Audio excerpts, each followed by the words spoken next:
uyu munyamakuru Karekezi yari yemerewe ko azahabwa miliyoni igihe Rayon Sports yatwaye igikombe cya Sekafa Kagame Cup.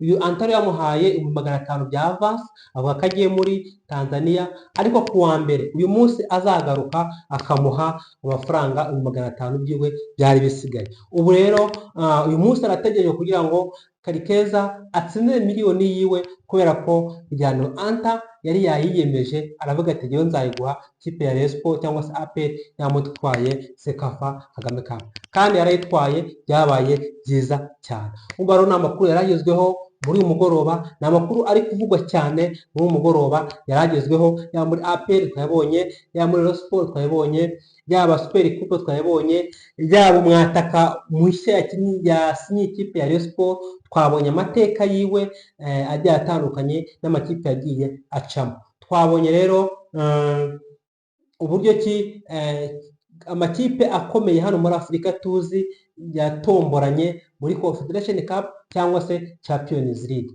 Umva ko rero byano byiza cyane, byano byaye bimeze neza cyane. Nkushimira wowe wanteze amatwi ukabangije iyi video, Imana igumugisha. Abantu bacyashya mukore subscribe, mukanda mukazogera kugira ngo tubagezaho inkuru nziza, kandi nidushyiraho video ujye mutabona notification ko dushyizeho video. Namwe abasanzwe ndabashimiye, ibyo ndi kugeraho no kubera mwebwe, no kuba muri kudushyigikira umunsi ku munsi. Tuzasubira kuri video ziza kuza imbere ahangaha. Ciao ciao, mugire umugoroba mwiza.